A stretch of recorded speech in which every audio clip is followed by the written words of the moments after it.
Magandang umaga, tanghali. Mahangin, mahangin ang kaharap nyo. Magsa tayo. Lakad lang tayo. Medyo maaraw naman kasi. Tayo ng Pine Center Mall.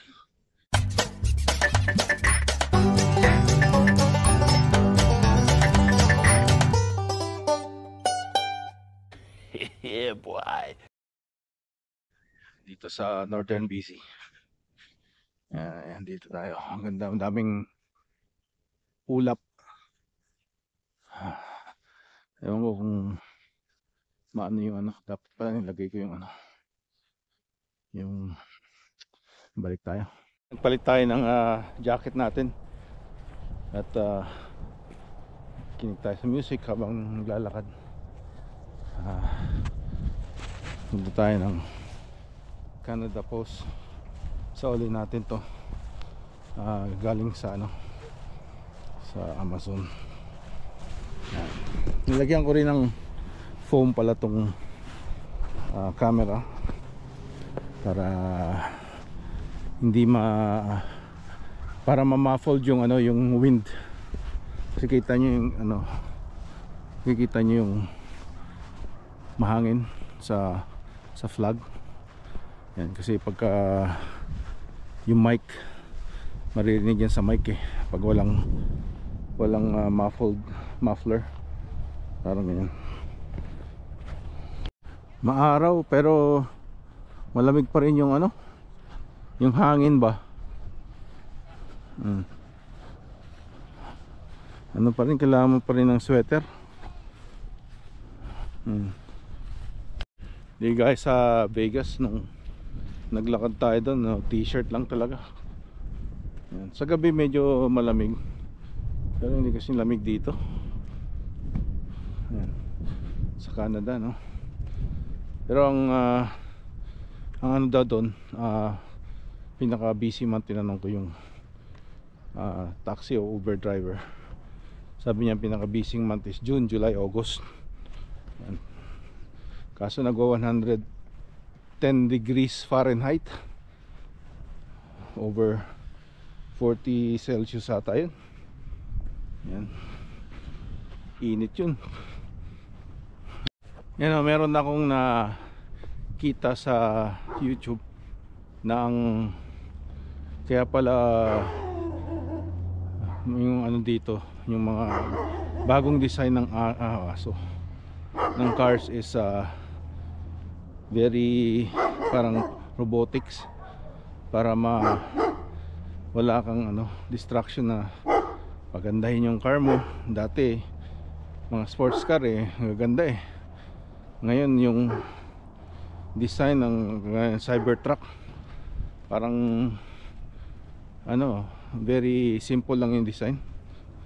Yan, kasi ayaw nila mag-distract ang tao na program para maging ano lang, obedient sa trabaho, ganyan. Yung hobby na gusto mo ng cars is parang mawawala na, no? Hindi kagaya dati. Na ano, na tree o yeah, tama, may pinuputol na tree. Matawag doon sa nagpuputol ng tree. Yan, lagay natin dito. Yan, binabayaran pa yan para magputol ng tree. Amoy gas kasi galing din sa ano, amoy pine tree din. Minutes na tayo naglalakad. Ang ganda yung araw pero mahangin siya at malamig yung hangin. Roman, German Shepherd. German Shepherd dun. Na truck, kulay yellow na truck. Parang taxi cab na pickup truck. Black and yellow. Dito West ko dati ano to Husky. 139.9 nagmura ng konti nung ano yung tariff, yung carbon tax. Tinanggal yung carbon tax para sa consumers. Pero pag nanalo yan si Carney, babalik niya, meron sa industrial pa rin.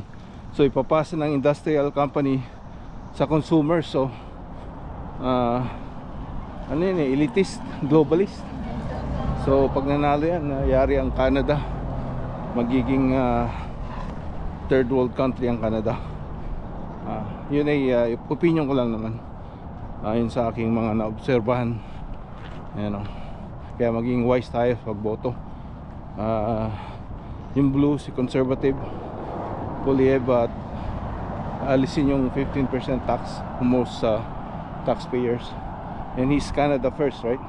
Just like Trump. Pero ewan ko nang naging repercussion ngayon sa US dahil dun sa tariff.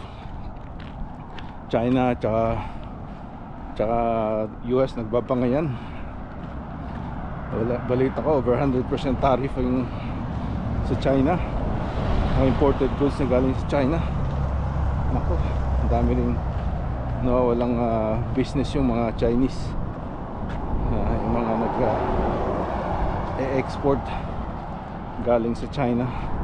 Nawalan sila ng business dahil kumukunti ang order dahil mataas yung tariff tax para dun sa mga umorder. Four Seasons ata to, parang hotel dati. May breakfast sila included in the stay. Prestige hotel na resorts.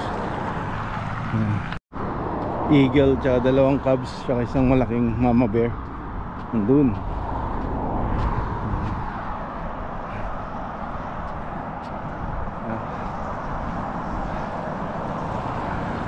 Tumitulay dito pagka winter, matulas dito.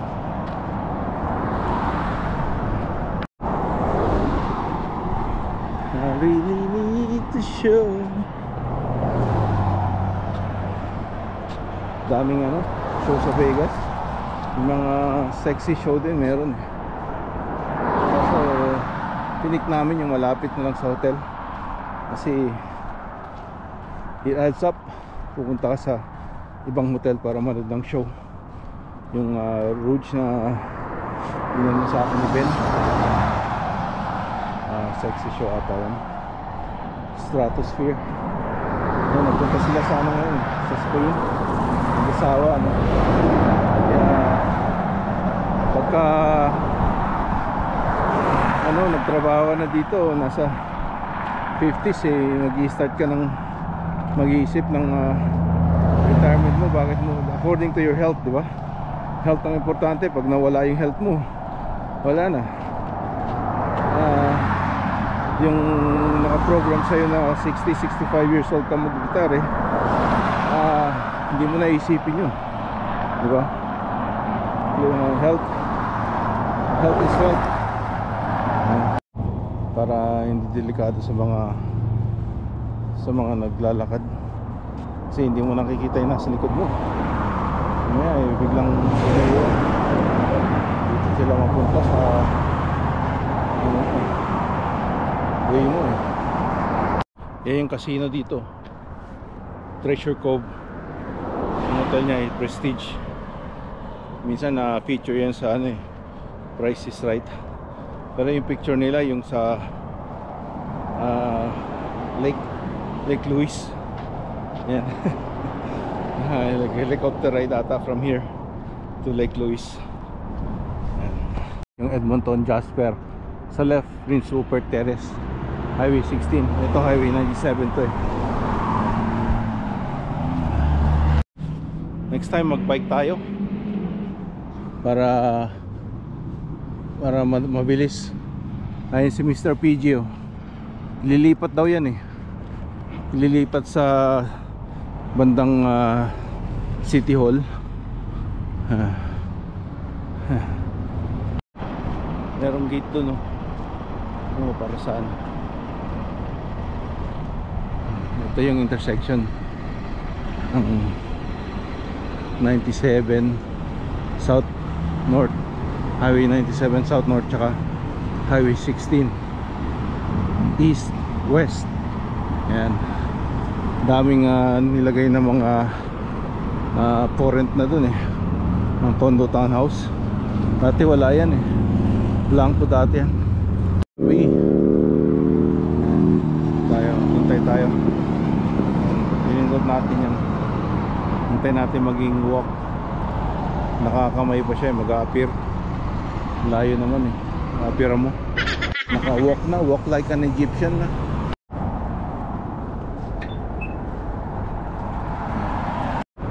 Ganda yung araw natin yan. Ang dami rin nagbabike. Hindi, isa lang pala. May nagro-roller skate doon, rollerblades ata yun. Ng kotse, Mr. PG, Pinocchio tawag ko dyan. Ayan, ito may pathway na tayo. Dito tayo.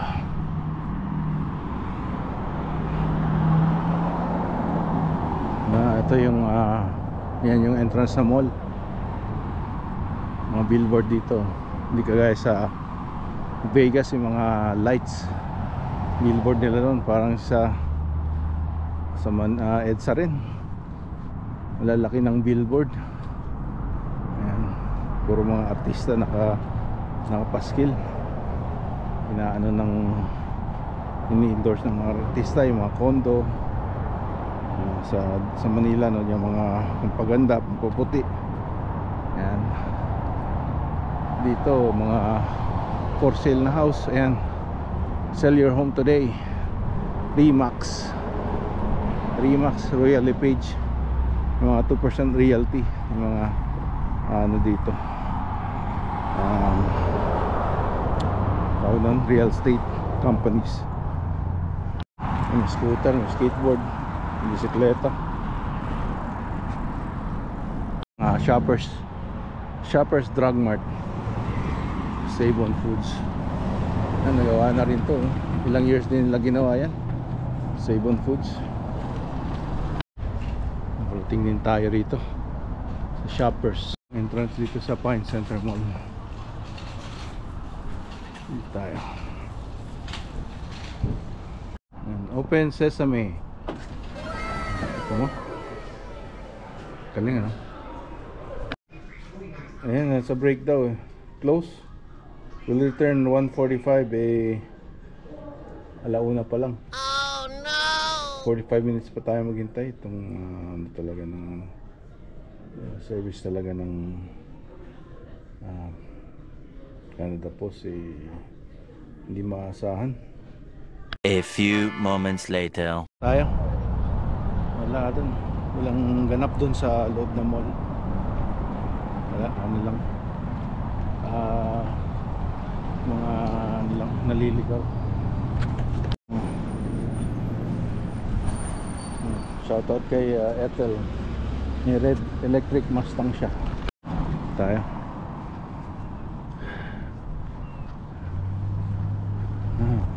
Ito yan, ginawan, binuksan nila yan para may daanan doon sa mall. Itong pathway. Pinocchio statue.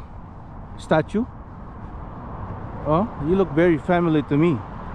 Oh, really? That's why we have something similar in common. A statue. Daming basura from the winter. Ay, ano naman yan, pipick upin ng mga city workers. Tahin natin si Mr. PG bago siya alisin dito. Baka alisin na siya ngayong summer dito. Dalawa. Nata 1 minute bago ka makakross dito. 29 seconds na lang. Ito, tingnan natin kung may shortcut. Nako, dito tayo sa gubat. Baka may masalubong tayong bear. Sana wag naman. Nakakatakot.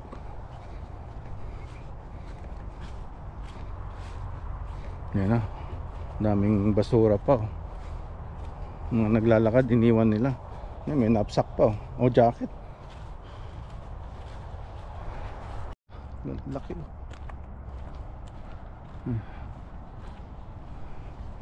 Neighborhood.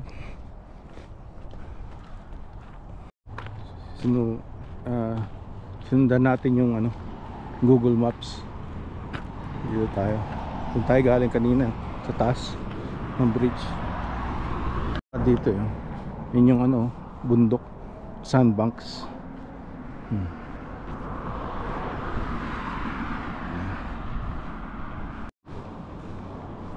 Hihinto naman yung mga yan.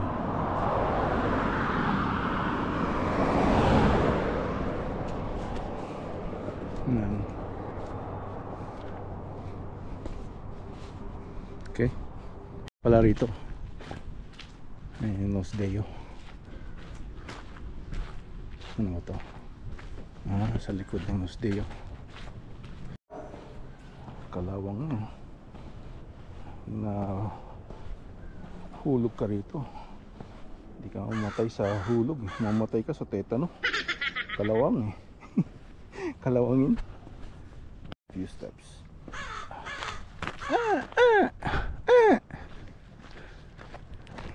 Tayo sa elementary school, Los Deo. Respect, determined, humility, compromise, honesty, forgiveness, hope, courage. Every child matters. Tuyo na yung lalamunan ko. Ayan. Ano to madumi tong coaching to. I mean bahay na to. Inayos nila oh. Ayan. Lapit na tayo. Parang isang oras kalahati na tayo naglalakad Nakikita ko na. So nandito na ulit ang ating vlog. Salamat sa pagsama. At kung may mga tanong kayo sa Buhay Canada, yan, don't forget to comment, like, subscribe and share. Okay? See you later.